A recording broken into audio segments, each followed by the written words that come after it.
Hello guys, अस्सलाम वालेकुम। Welcome to our new vlog Miraj Siddiqui infotech 9। तो जैसा कि आप लोग जानते हैं, मैं आप लोगों के लिए नई नई वीडियो यूट्यूब अकाउंट में लाता रहता हूं। तो अगर आप मेरे चैनल में नए हैं तो मेरे चैनल को अभी लाइक करें, कमेंट करें और सब्सक्राइब करें और बेल आइकन को दबाना ना भूलें, ताकि जब भी मैं अपनी कोई नई वीडियो अपने यूट्यूब अकाउंट में डालूँ तो मेरी वीडियो का नोटिफिकेशन आप तक सबसे पहले पहुँचे। तो आज का थंबनेल देख के तो आप समझ ही गए वीडियो किस टॉपिक के बारे में होने वाला है। जी हाँ, वीडियो बहुत ही इन्फॉर्मेटिव होने वाला है। ज़रा भी स्किप मत करें, पूरा देखें। अगर आप स्किप करेंगे तो आपको कुछ भी समझ में नहीं आएगा। तो आज का वीडियो बहुत ही इन्फॉर्मेटिव होने वाला है। ज़रा भी स्किप मत करें, पूरा देखें। तो चलिए वीडियो को शुरू करते हैं। तो वीडियो को शुरू करने से पहले मैं आपको एक चीज़ बता दूँ जानकारी के लिए, कि बहुत सारे हमारे भाई यहाँ पे काम करने के लिए आते हैं, और जब यहाँ नए-नए आते हैं तो सऊदी काफ़ी टाइम तक यहाँ पे सऊदी अरब में उसका इकामा नहीं बनवाता। अगर वो ड्राइवरी में आया है तो ना उसका इकामा बनता है, ना उसका लाइसेंस बनवाता है, उसको इसी तरह से काम चलने देता है, क्योंकि उसके परिवार में या रिलेटिव में कोई ना कोई पुलिस में या शूरता में रहता है, यानी कि उसकी पहचान है। हालाँकि ये इल्लीगल है, इसमें बहुत बड़ा फ़ाइन है और बहुत ज़्यादा मुखालफा है, लेकिन बहुत सारे सऊदी वो बिना इकामा, बिना लाइसेंस के उसको गाड़ी भी चलवाते हैं, और कुछ ड्राइवर रुकते हैं, कुछ लोग नहीं रुकते हैं। कोई सऊदी परेशान करता है तो वो बंदा मजबूरी में क्या करता है, वहाँ से काम छोड़ के भाग जाता है। तो उसके पास फिर ना ही उसका इकामा है, अगर वो ड्राइवर है तो ना ही उसका लाइसेंस है। इकामा बोलते हैं यहाँ का रेसिडेंट आईडी। आपके यहाँ रुकने का एक आईडी कार्ड होता है, एक एक तरह से सेम सेम जैसे इंडिया में आधार कार्ड होता है। तो आपको बता दूं कि जिन लोगों का इकामा रहता है, तो इकामे में क्या रहता है कि जिन लोगों का इकामा बना है, तो सऊदी क्या करता है कि उसमें अब्सेंट, जो बंदा भाग जाता है, अब्सेंट फ्रॉम वर्क लगा देता है। यानी अब्सेंट फ्रॉम वर्क, ये बंदा मेरे पास से भाग गया, एक एप्लीकेशन जारी करता है और उसको बोलता है कि ये बंदा मेरे पास से भाग गया। अगर वो कोई भी गलत काम में या गलत एक्टिविटी में पाया जाता है तो उस चीज़ के लिए सऊदी रिस्पॉन्सिबल नहीं है। यानी एक एप्लीकेशन डालना सऊदी के लिए वाजिब है, यानी कंपलसरी वो अपनी एप्लीकेशन डालता है अगर वो उसका स्पॉन्सर है, इकामा बना है उसका, ठीक है? क्योंकि वो उसी के पास आया है तो सारे क्वेश्चन उससे होंगे। तो वो अपना पीछा पल्ला झाड़ने के लिए, अपना पीछा छुड़ाने के लिए उस वो एप्लीकेशन हर हालत में डालेगा कि ये बंदा मेरे पास अब काम नहीं कर रहा है, कल को कोई गलत काम में पाया जाता है तो इसमें मेरी कोई ज़िम्मेदारी नहीं है। अब ये पुलिस केस हो गया, पुलिस इस मैटर को समझे। तो वहाँ से सऊदी का दखल खत्म हो जाता है अगर बंदे ने, सऊदी ने हुरूफ डाल दिया उसको, एब्सेंट फ्रॉम वर्क। तो जो भी बंदे का हुरूफ लग जाता है एब्सेंट फ्रॉम वर्क, तो वो आसानी से अपने घर चले जाते हैं। एब्सेंट फ्रॉम वर्क एक छोटा सा हुरूफ होता है कि जो भी बंदा मतलब भाग के केवल काम कर रहा है, बाकी कोई बड़ा केस नहीं है। कई टाइप के हुरूफ होते हैं। तो एब्सेंट फ्रॉम वर्क वाले बंदे जो है भाग जाते हैं, और भाग करके जब उनका एब्सेंट फ्रॉम वर्क होता है तो वो किसी भी मकतब या किसी भी ऑफिस से या तरहील के द्वारा, यानी कि जेल के ज़रिए भी अपना फाइनल एग्जिट लगवा करके अपने घर, अपने वतन इंडिया चले जाते हैं। अभी मेरे पास काफ़ी लोगों के कॉल आ गए हैं कि सर, मेरा पासपोर्ट मेरे पास है, सऊदी ने मेरा ना ही मेरा इकामा बनवाया है, ना ही मेरा लाइसेंस बनवाया है, और मैं कुछ टाइम तक काम किया हूँ, उसके बाद भाग गया हूँ। अब मेरे घर में फिर वो भाग करके इधर-उधर काम करते हैं, फिर फँस जाते हैं। करते-करते जब उनका काम नहीं चलता है या उनकी फैमिली में कोई प्रॉब्लम होती है, कोई बीमार हो जाता है, कोई किसी की डेथ हो जाती है, तो उनको इमरजेंसी में घर जाना पड़ता है। तो जब घर जाना पड़ता है तो वो फिर पूछ इधर-उधर दौड़-भाग करके पता करते हैं कि मैं कैसे जाऊँ। तो ऐसे ही 2 बंदों का मेरे पास कॉल आया है, जिनके पास पासपोर्ट है, और पूछ रहे हैं, क्या सर मैं अपने घर वतन जा सकता हूँ, और मेरे पास पासपोर्ट है, इकामा भी नहीं है, क्या बिना इकामे के मैं काम कर सकता हूँ सऊदी अरब में कि नहीं? तो मैं जानकारी के लिए बता दूँ, आप बिना इकामे के भी आप अपना काम कर सकते हैं, और बिना इकामे के भी आप अपने पासपोर्ट के ज़रिए, अगर आपका ओरिजिनल पासपोर्ट आपके पास है, आप अपना फाइनल एग्ज़िट, आपका 3 दिन के अंदर आप आपका फाइनल एग्ज़िट लेकर के घर जा सकते हैं।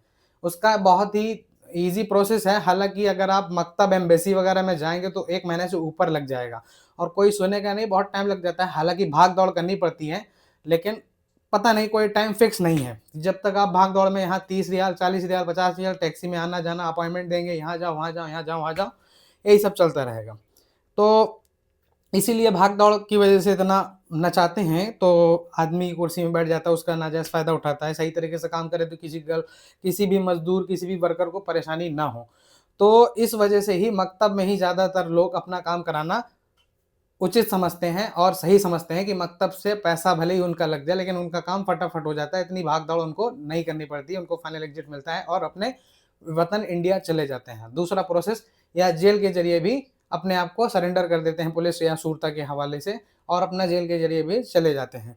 तो अब यहाँ पे वो लोग काम कैसे करते हैं, जिनका पासपोर्ट है वो कफाला भी ले सकते हैं। जानकारी के लिए बता दूं, जिनका पासपोर्ट है, सऊदी 3 महीने से ज़्यादा किसी को अगर वो इकामा नहीं बनवाता, 3 महीने की आपके पासपोर्ट में जब भी कोई भी वीज़ा स्टम्प होता है उसमें 90 डेज़ का एक लिखा रहता है आप पासपोर्ट में, आपके पासपोर्ट में। तो जो 90 डेज़ लिखा है तो वो 90 डेज़ इस चीज़ के लिए कि 90 डेज़ के अंदर ही आप अगर रुके हैं, तो आप अगर 90 डेज़ आपने पार कर लिए तो आपकी छवि, आप उसी सऊदी के पास अगर 90 डेज़ रुके हैं, 90 डेज़ के बाद आप कहीं गए हैं सऊदी को छोड़ करके, तो आपकी उसमें कोई गलती नहीं मानी जाएगी और आप किसी भी सऊदी को ढूंढ करके अपना तनाजुल और ट्रांसफर ले सकते हैं बिना वो सऊदी की मर्जी से। उस सऊदी की आपको रजामंदी की कोई ज़रूरत नहीं, परमिशन की कोई ज़रूरत नहीं, क्योंकि वो खुद ही गलत है। अगर आप उस पर केस भी फाइल करना चाहते हैं, अगर आपको उसने पैसा ऐसा नहीं दिया, आप केस भी फाइल कर सकते हैं।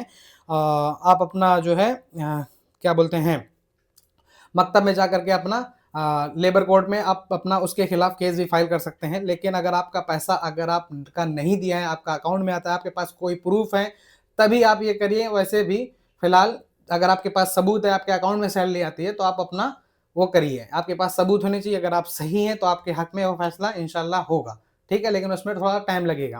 केस करेंगे तो दोनों पार्टी को भी प्रॉब्लम होने वाली है। केस से जितना हो सकेगा, मेरी हिसाब से मेरी राय ये रहेगी, आप उस केस वगैरह के लफड़े से आप दूरी रहिए, ठीक है।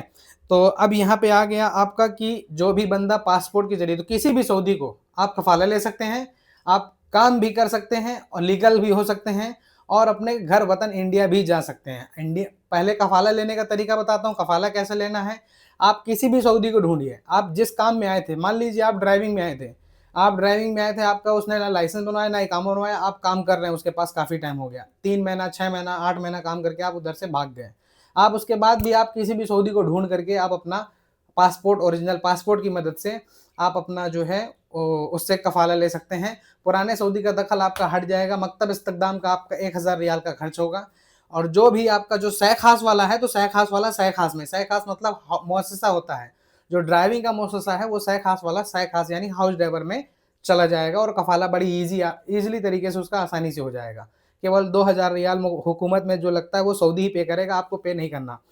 तो अब आ जाते हैं दूसरे दूसरे टॉपिक पे कि वो घर कैसे जाएगा। अब उसको काम नहीं करना, वो भाग करके बिना इकामा बिना लाइसेंस के बहुत सारे लोग इधर काम करने वाले हैं, बिना डॉक्यूमेंट्स के भी बहुत सारे लोग यहाँ काम करने वाले हैं।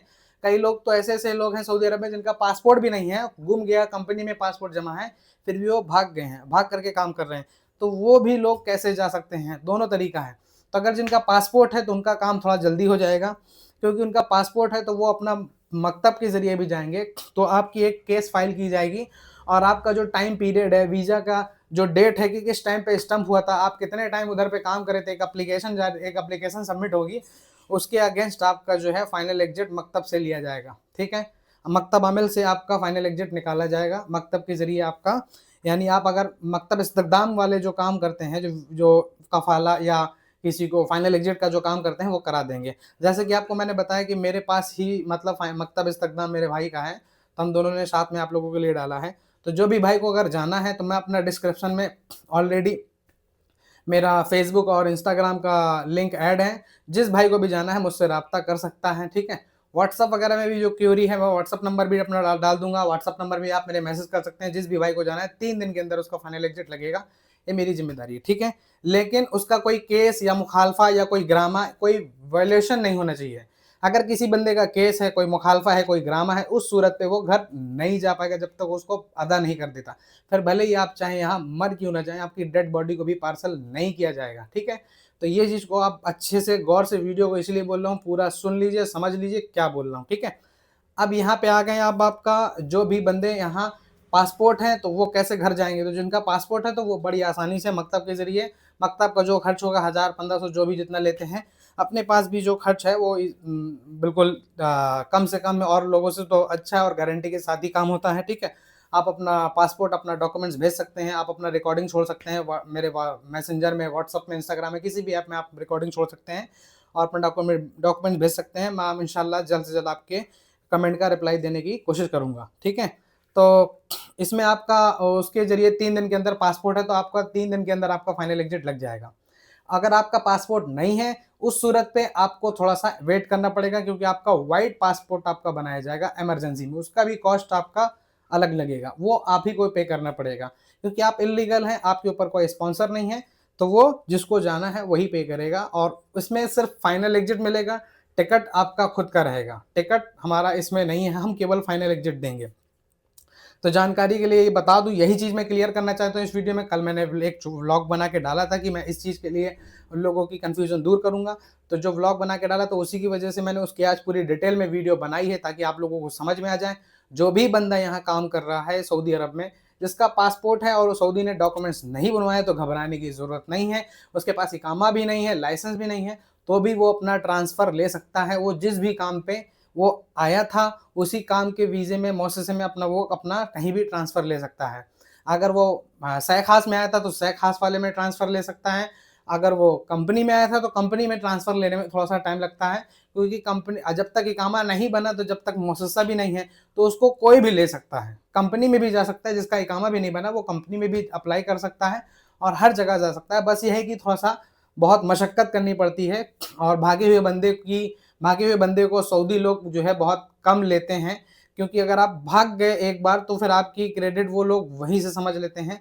ज़्यादातर सऊदी समझते हैं कि मतलब ज़्यादातर सऊदी यही समझते हैं कि भाई आप ही गलत हो, कि आप उनके पास से भागे, तो अगर हम अपने पास रखेंगे तो हमारे पास से भी भाग जाओ कल को। इसलिए भागे वाले बंदे को जल्दी सऊदी अपने पास काम पे कफ़ाले के लिए नहीं लेता। जो लीगल काम कर रहा होता है प्रोसेस में, तो उसको जल्दी अडॉप्ट कर लेता है, ले लेता है अपने पास काम पे। तो मेरी तरफ से यही है कि कोशिश करें, हालाँकि ना भागें, अगर भाग भी गए हैं मजबूरी है, क्योंकि आजकल हर सऊदी भी एक जैसा नहीं होता और हर कंपनी भी एक जैसी नहीं होती, ठीक है? तो अगर आप भाग भी गए हैं, तो अगर आपको कोई मिलता है, आप अपनी जानकारी में कहीं पता करते हैं, तो अभी बीच में मकतब के भी सऊदी अरब से अनाउंसमेंट होता रहता है। हर साल अनाउंसमेंट होता है, हज के पहले भी, हज के बाद भी, बीच में भी, रमज़ान के पहले भी अनाउंसमेंट होता रहता है। टाइम दिया जाता है, जो भी भाई भाग के काम कर रहे हैं, हुरूब लगा है, एब्सेंट फ्रॉम वर्क है, इकामा एक्सपायर है, इकामा नहीं है, वो अपने घर वतन जा सकते हैं, ठीक है? तरहील में आपके ज़रिए अगर भेजा जाएगा, बहुत ही दो तीसरा तरीका है तरहील में, तो उसका भी आपको डायरेक्ट आप सूरतों को कई बार पकड़ाने की कोशिश करेंगे, तो जल्दी आपको पकड़ेगा नहीं, आपको पकड़ेगा, छोड़ देगा, पकड़ेगा, छोड़ देगा, ठीक है? इसीलिए आप इस तरह से बिना जेल के ज़रिए आप इस तरह से जाने की कोशिश करेंगे, आपका 3 दिन के अंदर फाइनल एग्ज़िट लग जाएगा। उम्मीद करता हूँ आप लोगों को ये वीडियो मेरी बहुत अच्छी लगी होगी, तो प्लीज़ ये वीडियो को बहुत ज़्यादा से ज़्यादा शेयर करिए। वीडियो मेरी बहुत ही इन्फॉर्मेटिव है, काफ़ी लोग जो परदेसी भाई हैं, जो यहाँ इल्लीगल तरीके से काम कर रहे हैं, अपने घर, अपने वतन जाने के लिए तरस रहे हैं। कई ऐसे एक बंदे का मेरे पास कॉल आया, एक पासपोर्ट मेरे पास अभी आया है, पासपोर्ट की कॉपी आई है, वो बंदे की पापा की तबीयत ख़राब है। मैं जानकारी के लिए बता दूँ कि मेरे भी वालिद का इंतकाल हो गया था, लेकिन मैं अपने घर नहीं जा पाया किसी सिचुएशन की वजह से, क्योंकि इतना टाइम ही नहीं मिला। मैं नहीं जा पाया, ठीक है? हालाँकि मैं लीगल हूँ, लेकिन फिर भी मैं नहीं जा पाया, तो मैं समझ सकता हूँ उस चीज़ को। बहुत सारे भाई यहाँ पे जिन लोगों की फैमिली में कोई डेड है, कोई बीमार है, तो इसीलिए कहा गया है कि थोड़ा इस चीज़ के लिए थोड़ा-सा बुरा है, बाकी सब चीज़ों के लिए अच्छा है। तो जो भी भाई मतलब यहाँ फँसे हैं घर जाने के लिए, अपने वतन जाने के लिए, तो वीडियो को ज़्यादा से ज़्यादा शेयर करिए, लाइक करिए, कमेंट करिए, बहुत ढेर सारा प्यार दिखाइए। मिलता हूँ आप लोगों से एक नए वीडियो में, तब तक के लिए अस्सलाम वालेकुम, take care all of you. और वीडियो को ज़्यादा से ज़्यादा शेयर करिए। मिलता हूँ अगली वीडियो में। Love you all.